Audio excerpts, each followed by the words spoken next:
Good morning. Morning. Morning.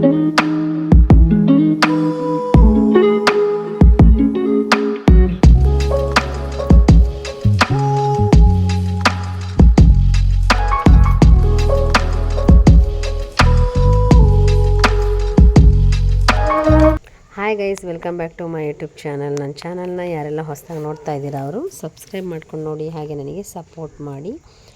ಇವತ್ತಿನ ವಿಡಿಯೋನ ಶುರು ಮಾಡ್ತಾಯಿದ್ದೀನಿ. ಯಾರೋ ಎಲ್ಲಿ ಸ್ಕಿಪ್ ಮಾಡಿದೆ ನೋಡಿ. ಈಸಿ ಬ್ರೇಕ್ಫಾಸ್ಟ್ ಮತ್ತು ಸಿಂಪಲ್ಲಾಗಿ ಈಸಿಯಾಗಿ ಜಿಲೇಬಿ ಮಾಡೋದು ಹೇಗೆ ಅಂತಲೇ ಈ ವಿಡಿಯೋದಲ್ಲಿ ನಾನು ತೋರಿಸಿದ್ದೀನಿ. ಮಿಸ್ ಮಾಡಿದೆ ನೋಡ್ತೀರಾ ಅಂತ ಭಾವಿಸಿ ನಾನು ವಿಡಿಯೋನ ಶುರು ಮಾಡ್ತಾಯಿದ್ದೀನಿ. ನಾನಿಲ್ಲಿ ಸ್ವಲ್ಪ ಬೆಳಿಗ್ಗೆ ಎದ್ದ ತಕ್ಷಣ ಎಲ್ಲರಿಗೂ ಹೆಣ್ಮಕ್ಳಿಗಂತ ತಿಂಡಿದಂತೂ ಏನು ತಿಂಡಿಯಪ್ಪ ಅದು ಇದು ಅಂತ ಇದ್ದೇ ಇರುತ್ತೆ.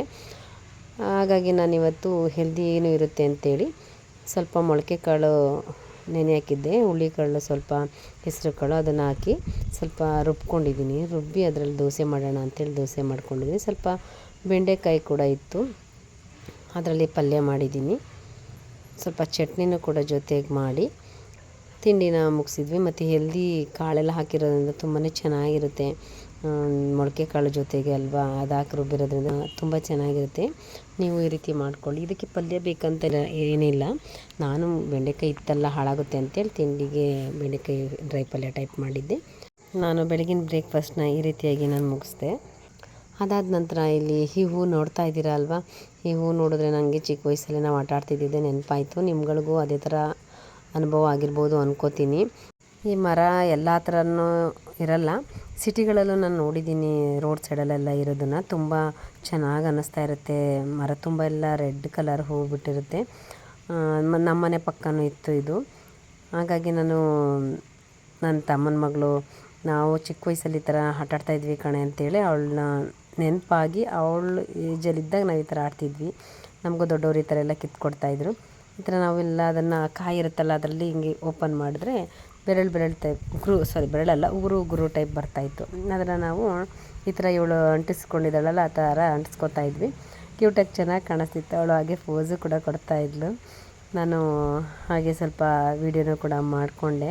ತುಂಬ ಕ್ಯೂಟಾಗಿ ಕಾಣಿಸ್ತಿದ್ದಾಳಲ್ವ, ಚೆನ್ನಾಗಿ ಕಾಣಿಸ್ತಿದ್ದಾಳೆ. ಸ್ವಲ್ಪ ನಾಚಿಕೆ ಥರ ಮಾಡ್ತಾಯಿದ್ಲು ಸ್ವಲ್ಪ, ಹಾಗೂ ಸ್ವಲ್ಪ ವೀಡಿಯೋ ಮಾಡಿಕೊಂಡೆ. ಈ ಹೂವು ಹೆಸರು ಏನು ಅಂತ ನನಗೂ ಅಷ್ಟು ಗೊತ್ತಿಲ್ಲ, ಆದರೆ ಆಟ ಆಡಿದ್ದಂತೂ ನಮಗೆ ಗೊತ್ತು.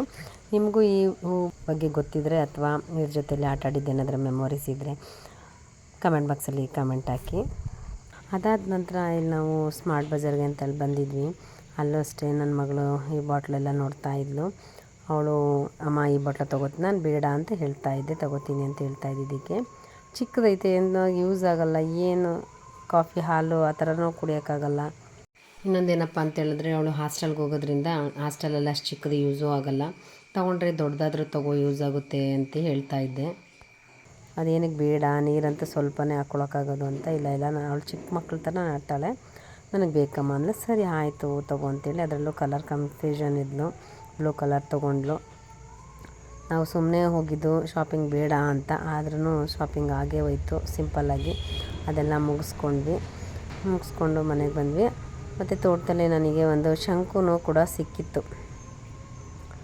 ಆ ಶಂಕು ಅದರೊಳಗೆ ಗೊತ್ತಿದೆ ಅನಿಸುತ್ತೆ ಕೆಲವರಿಗೆ, ಅದರೊಳಗೆ ಬಸವನಹುಳ ಅಂತ ಹೇಳ್ತಾರೆ, ಇಲ್ಲಾಂದರೆ ಸ್ನೇಲ್, ಇಂಗ್ಲೀಷಲ್ಲಿ ಸ್ನೇಲ್ ಅಂತ ಕೂಡ ಕರೀತಾರೆ. ಅದು ಇತ್ತು, ತುಂಬ ದೊಡ್ಡ ಸಿಕ್ಕಿತ್ತಲ್ಲ ಅಂಥೇಳಿ ನಾನು ಮನೆಗೆ ತೊಗೊಂಡು ಬಂದೆ. ಆಚೆ ಶಂಕದಿಂದ ಹೊರಗಡೆ ಬರ್ತಾ ಇತ್ತು, ಅದನ್ನು ಸ್ವಲ್ಪ ನಾನು ಹಾಗೆ ವೀಡಿಯೋ ಮಾಡಿದ್ದೀನಿ. ಮತ್ತು ಇದು ಒಂಥರ ಜೆಲ್ಲಿ ಟೈಪ್, ಜೆಲ್ ಅನಿಸ್ತಾ ಇರುತ್ತೆ. ನೋಡೋಕ್ಕೂ ಒಂಥರ ಭಯನೂ, ಜೊತೆಗೆ ಅದು ಪಾಪ ಮುಗ್ದ ಪ್ರಾಣಿ. ನಾನು ಸ್ವಲ್ಪ ಹಾಗೆ ವೀಡಿಯೋ ಮಾಡಿಕೊಂಡು ತೋಟದೊಳಗೆ ಬಿಟ್ಟುಬಿಟ್ಟೆ, ಸುಮ್ಮನೆ ಏನಕ್ಕೆ ಅದಕ್ಕೆ ಹಿಂಸೆ ಕೊಡೋದು ಅಂತೇಳಿ. ಅದು ನೋಡಿ ಯಾರು ಡಿಸ್ಟರ್ಬ್ ಇಲ್ಲ ಅಂತ ಅಂದರೆ ಶಂಕದೊಳಗಡೆಯಿಂದ ಹೊರಗಡೆ ಬರ್ತಾ ಇರುತ್ತೆ. ಏನಾದರೂ ಜಸ್ಟ್ ಒಬ್ಬರು ಏನಾದರೂ ಮುಟ್ಬಿಟ್ಟು ಅಂತ ಹೇಳಿದ್ರೆ ಅದು ಸಡನ್ಲಿ ಶಂಕು ಒಳಗಡೆ ಹೋಗ್ಬಿಡುತ್ತೆ. ಇವಾಗ ನೋಡಿ ಅದು ಫುಲ್ಲು ಹೊರಗಡೆ ಬಂದಿದೆ, ಇಷ್ಟು ಉದ್ದ ಬರುತ್ತೆ ಅದು ಫುಲ್ ಹೊರಗಡೆ ಬಂದರೆ. ಅದನ್ನು ಹಾಗೆ ವೀಡಿಯೋ ಮಾಡಿಕೊಂಡೆ. ಅದಾದ ನಂತರ ಒಂದು ವಾಚ್ ಕೂಡ ಬುಕ್ ಮಾಡಿದ್ವಿ ನನ್ನ ತಮ್ಮನ ಮಗಳಿಗೆ ಅಂತೇಳಿ. ಅವಳು ಇಷ್ಟಪಟ್ಟು ನನಗಿದೇ ಬೇಕು ಅಂತೇಳಿ ಅಮೆಝಾನಲ್ಲಿ ಬುಕ್ ಮಾಡಿಸ್ಕೊಂಡಿದ್ಲು. ಅದರಲ್ಲಿ ಲೈಟಿಂಗ್ಸು ಕೂಡ ಎಲ್ಲ ಇತ್ತು, ಕಲರ್ ಆಗಿ ಚೆನ್ನಾಗಿ ಕಾಣಿಸ್ತಾ ಇತ್ತು. ವಾಚ್ ಕ್ಯೂಟಾಗಿ ಇತ್ತು. ಅವಳ ಕೈಗೆ ಮುದ್ದಾಗಿ ಚೆನ್ನಾಗಿ ಕಾಣಿಸ್ತಾ ಇತ್ತು. ಅದನ್ನು ಓಪನ್ ಮಾಡ್ತಾಯಿದ್ಲು. ನಾನು ಓಪನ್ ಮಾಡ್ತೀನಿ ವಿಡಿಯೋ ಮಾಡಮ್ಮ ಅಂತೇಳಿ ನನ್ನ ಮಗಳು ವಿಡಿಯೋ ಮಾಡಿಸ್ಕೊಂಡಿದ್ಲು. ಆದರೂ ಅವಳಿಗೆ ನಾನು ಕೊಡಲ್ಲ ಕಣೆ, ನಾನೇ ಇಟ್ಕೋತೀನಿ ಅಂತೆಲ್ಲ ಇದು ಮಾಡ್ತಾಯಿದ್ಲು. ಅವಳಿಲ್ಲ ನಂದೇ ವಾಚು ಅಂತೇಳಿ ಹಾಕ್ಸ್ಕೊಂಡ್ಲು ಕೈಗೆ. ಎಷ್ಟು ಚೆನ್ನಾಗಿ ಕಾಣಿಸ್ತಿದೆ ನೋಡಿ, ಕ್ಯೂಟಾಗಿ ಚಿಕ್ಕ ಪುಟ್ಟ ಕೈಗೆ ಚೆನ್ನಾಗಿ ಕಾಣಿಸ್ತಾ ಇತ್ತು ವಾಚು. ಅವಳು ತುಂಬಾ ಖುಷಿನೂ ಪಟ್ಲು. ನೆಕ್ಸ್ಟು ಜಿಲೇಬಿ ಪೌಡರ್ದು ಮಿಕ್ಸ್ ಪ್ಯಾಕ್ ಇತ್ತು ಮನೇಲಿ. ಅದರಲ್ಲಿ ಜಿಲೇಬಿ ಮಾಡೋಣ, ಮಕ್ಕಳು ಇಷ್ಟಪಡ್ತಾಯಿದ್ರು. ಲಾಸ್ಟ್ ಟೈಮ್ ಒಂದು ಸಲ ಮಾಡಿದ್ದೆ, ಇನ್ನು ಸ್ವಲ್ಪ ಇತ್ತಲ್ಲ ಅಂತೇಳಿ ಮಾಡ್ತಾಯಿದ್ದೀನಿ. ಜಿಲೇಬಿ ಪೌಡ್ರಿದಂತೂ ಈಸಿಯಾಗಿ ಮಾಡ್ಕೊಬೋದು. ನಾನು ಹಿಂದೆ ಎಲ್ಲ ಮೈದಾನ ಮೊಸರಲ್ಲೆಲ್ಲ ನೆನೆಸಿಟ್ಟು ಮಾಡ್ತಾಯಿದ್ದೆ, ಆಗ ಸ್ವಲ್ಪ ಹಿಂಸೆ ಆಗ್ತಿತ್ತು. ಈಗ ಪ್ಯಾಕೆ ಸಿಗೋದ್ರಿಂದ ಯಾವಾಗ ಬೇಕು ಅವಾಗ ಮಾಡ್ಕೊಂಬಿಡ್ಬೋದು. ಒಂದು ಅನಿಸಿದ್ದು ಏನಪ್ಪ ಅಂತಂದರೆ, ನನಗೆ ಮಿಕ್ಸ್ ಪೌಡರ್ಗೆ ಒಂದು ಸ್ವಲ್ಪ ಮೈದಾ ಯೂಸ್ ಮಾಡಿದ್ರೆ ತುಂಬ ಚೆನ್ನಾಗಿ ಬರುತ್ತೆ ಅಂತ ಅನ್ನಿಸ್ತು. ನಾನು ಬರೀ ಪೌಡ್ರ್ ಹಾಕಿ ಮಾಡಿದ್ದಾಗ ಅದು ಎಣ್ಣೆಗೆ ಹಾಕಿದ ತಕ್ಷಣ ಕರಳೋದಂಗೆ ಆಗಿತ್ತು. ಸ್ವಲ್ಪ ಮೈದಾ ಮಿಕ್ಸ್ ಮಾಡ್ಕೊಂಡು ಮಾಡಬೇಕಾದ್ರೆ ನೀವುಗಳನ್ನು ಕೂಡ ತುಂಬ ಚೆನ್ನಾಗಿ ಜಿಲೇಬಿ ಬರುತ್ತೆ. 2 ಬಟ್ಲು ಜಿಲೇಬಿ ಮಿಕ್ಸ್ ಪೌಡರ್ಗೆ 2 ಸ್ಪೂನಷ್ಟು ಮೈದಾ ಹಾಕ್ಕೊಂಡು ಸ್ವಲ್ಪ ಚಿಟಿಕೆ ಕಲರ್ಗೋಸ್ಕರ ಅರಿಶಿನ ಪುಡಿ ಹಾಕ್ಕೊಂಡಿದ್ದೀನಿ ನಾನು. ಆರೆಂಜ್ ಇದ್ದರೆ ಆರೆಂಜ್ ಹಾಕ್ಕೊಳ್ಳಿ. ನಾನಿಲ್ಲಿ ಅರಿಶಿನ ಪುಡಿನೇ ಹಾಕ್ಕೊಂಡಿದ್ದೀನಿ, ಅಡುಗೆ ಅರಿಶಿನ ಪುಡಿನೇ ಹಾಕ್ಕೊಂಡು ಎಲ್ಲ ನೀರಲ್ಲೇ ನಾನು ಮಿಕ್ಸ್ ಮಾಡಿಕೊಂಡೆ. ಚೆನ್ನಾಗಿ ಗಂಟಿಲ್ದ ರೀತಿ ಮಿಕ್ಸ್ ಮಾಡ್ಕೊಳ್ಳಿ. ನಾನು ಕೈ ಯೂಸೇ ಮಾಡಿಲ್ಲ, ಸ್ಪೂನಲ್ಲೇ ಮಾಡಿದೆ. ನೀರು ಹಾಕ್ಕೊಂಡೆ ಚೆನ್ನಾಗೆಲ್ಲ ಮಿಕ್ಸ್ ಮಾಡ್ಕೊಳ್ಳಿ. ನಾವು ಬಜ್ಜಿ ಹಿಟ್ಟು ಕಲಿಸ್ಕೊತೀವಲ್ಲ ಆ ರೀತಿಯೇ ಕಲಿಸ್ಕೊಳ್ಳಿ. ತುಂಬ ತೆಳ್ಳಗೂ ಇರಬಾರ್ದು, ತುಂಬ ಗಟ್ಟಿಗೂ ಇರಬಾರ್ದು. ಮೀಡಿಯಮಾಗಿ ಗೊತ್ತಾಗುತ್ತೆ ಅದು ಕಲಿಸ್ತಾನೆ ನಮಗೆ. ಆ ಥರ ಕಲಸಿ ಇಟ್ಕೊಂಡೆ ನಾನು. ಒಂದು 5-10 ನಿಮಿಷ ಅದು ಕಲಸಿ ಎಲ್ಲ ನೀಟಾಗಿ ಒಂದು ಸ್ವಲ್ಪ ಹೊತ್ತು ಇಟ್ಟೆ. ಪಕ್ಕದಲ್ಲಿ ನಾನು ಪಾಕ ಮಾಡ್ಕೊಳ್ಳೋಷ್ಟೊತ್ತಿಗೆ ಮತ್ತು ಕವರ್ ಅದಕ್ಕೆ ಜಿಲೇಬಿ ಟೈಪು ಶೇಪ್ ಬಿಡಬೇಕಲ್ಲ, ಅದೆಲ್ಲ ಮಾಡ್ಕೊಳ್ಳೋಷ್ಟೊತ್ತಿಗೆ ಸ್ವಲ್ಪ ಹೊತ್ತು ನಾನು ಕಲಸಿಟ್ಟಿದ್ದೀನಿ. ಕಲಸಿಟ್ಟೆಲ್ಲ ಆದ ನಂತರ ಇಲ್ಲಿ ನಾನು ಪಾಕ ಮಾಡ್ಕೊಳ್ಳೋಣ ಅಂಥೇಳಿ ಒಂದು ಥರ ಪಕ್ಕಕ್ಕೆ ಇಟ್ಟಿದ್ದೀನಿ. ಪಾಕಕ್ಕೂ ಅಷ್ಟೇ ನೀವೇನು ಹೆಚ್ಚು ತಲೆ ಕೆಡಿಸ್ಕೊಳ್ಳೋ ಹಾಗಿಲ್ಲ.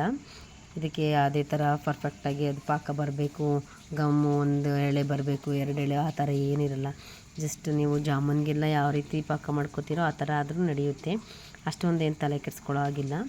ನಾನು ಹಾಗೇ ಸ್ವಲ್ಪ ಪಾಕ ಮಾಡಿಕೊಂಡು ಹಾರಕ್ಕೆ ಒಂದು ಸೈಡ್ಗಿಟ್ಟೆ.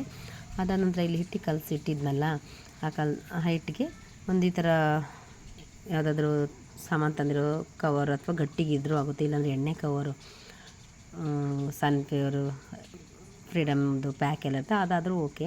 ನಾನು ಇದನ್ನೇ ಈ ಥರ ತೊಗೊಂಡು, ಈ ಕವರ್ ಚಿಕ್ಕ ಕವರ್ ಇತ್ತು, ಗಟ್ಟಿನೂ ಕೂಡ ಇತ್ತು. ಇದಕ್ಕೆ ಈ ಥರ ತುಂಬಿಬಿಟ್ಟು ಸಣ್ಣದಾಗಿ ಕಟ್ ಮಾಡ್ಕೊಳ್ಳಿ. ನೋಡ್ಕೊಳ್ಳಿ, ಗೊತ್ತಾಗುತ್ತೆ. ಸ್ವಲ್ಪ ತುಂಬ ಸಣ್ಣ ಬರುತ್ತೆ. ಒಂದು ಸ್ವಲ್ಪ ಕಟ್ ಮಾಡ್ಕೊಂಡು ನೋಡಿಕೊಂಡು ನಿಮ್ಗೆ ಎಷ್ಟು ದಪ್ಪಕ್ಕೆ ಬೇಕು ಅಷ್ಟು ದಪ್ಪವಾಗಿ ಕಟ್ ಮಾಡ್ಕೊಳ್ಳಿ. ಈಸಿಯಾಗಿ ಜಿಲೇಬಿನ ನಾವು ಆರಾಮಾಗಿ ಮಾಡ್ಕೋಬೋದು. ನಾನಿಲ್ಲಿ ನೋಡಿ ಎಣ್ಣೆನೂ ಕೂಡ ಕಾಯಕ್ಕಿಟ್ಟಿದ್ದೆ. ಎಣ್ಣೆ ಇದು ಕೊಬ್ಬರಿ ಎಣ್ಣೆ ನಾನು ಮಾಡ್ತಿರೋದು.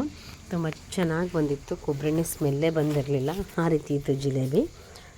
ಕೊಬ್ಬರಿ ಎಣ್ಣೆ ಯೂಸ್ ಮಾಡ್ತಾಯಿದ್ವಲ್ಲ, ಹಾಗಾಗಿ ಕೊಬ್ಬರಿ ಎಣ್ಣೆಲೆ ನಾನು ಮಾಡಿದೆ. ಈ ಥರ ನೋಡಿ ಹಿಂಗೆ ರೌಂಡಾಗಿ ಬಿಡಿ, ಚೆನ್ನಾಗೇ ಬರುತ್ತೆ. ತುಂಬ ಹೊತ್ತು ಬೇಯಿಸೋ ಥರನೂ ಇರಲ್ಲ, ಒಂದು 2-3 ನಿಮಿಷ ಚೆನ್ನಾಗಿ ಬೆಂದರೆ ಸಾಕು. ನೋಡಿ ಈ ರೀತಿ ಸ್ವಲ್ಪ ಫಸ್ಟು ಶೇಪು ಬರಲಿಲ್ಲ, ಆಮೇಲೆ ಸ್ವಲ್ಪ ಇನ್ನೊಂದು 2 ಡಬ್ಬೆ ಹಾಕಿದಾಗ ಚೆನ್ನಾಗಿ ಅನ್ನಿಸ್ತು. ಪಾಕ ಎಲ್ಲ ಹಿಡ್ದಾಗಂತೂ ತುಂಬಾ ಚೆನ್ನಾಗಿ ಅನ್ನಿಸ್ತು. ಮಕ್ಕಳು ಕೂಡ ಇಷ್ಟಪಡ್ತಿದ್ರು. ಹೊರಗಡೆ ಅಲ್ಲಿ ಇಲ್ಲಿ ತಿನ್ನೋದ್ರ ಬದಲಿಗೆ ಈ ಥರ ಮನೇಲಿ ಮಾಡಿಕೊಂಡ್ರೆ ಹೆಲ್ದಿನೂ ಇರುತ್ತಲ್ವ, ಒಂದು ಸ್ವಲ್ಪ ರಿಸ್ಕ್ ಅನಿಸ್ಬೋದು ಅಷ್ಟೇ. ಮಕ್ಕಳು ಕೂಡ ಇಷ್ಟಪಟ್ಟು ತಿಂತಾರಲ್ಲ ಅಂಥೇಳಿ ಮಾಡೋಣ ಅಂಥೇಳಿ ಮಾಡಿದ್ದೆ ನಾನು ಅದೇ ರೀತಿ ಎಲ್ಲನೂ ಕೂಡ ಈ ರೀತಿಯಾಗಿ ಬೇಯಿಸ್ಕೊಂಡೆ. ಕೊಬ್ಬರಿ ಎಣ್ಣೆ ಆಗಿರೋದ್ರಿಂದ ಎಣ್ಣೆ ಉಕ್ಕಿ ಬರುತ್ತೆ. ಸ್ವಲ್ಪ ಕೊಬ್ಬರಿ ಎಣ್ಣೆಲಿ ಮಾಡುವವರು ಈ ಥರ ಉಕ್ತಿದೆ ಅಂತ ಟೆನ್ಷನ್ ತೊಗೊಬೇಡಿ. ಕೊಬ್ಬರಿ ಎಣ್ಣೆ ಸ್ವಲ್ಪ ಉಕ್ಕೇ ಬರುತ್ತೆ. ನೋಡಿ ಈಗ ಜಿಲೇಬಿ ಎಷ್ಟು ಚೆನ್ನಾಗಿ ಬಂದಿದೆ. ಕರೆದಿದ್ದನ್ನು ನಾನು ಪಾಕದೊಳಗೆ ಹಾಕ್ತೆ.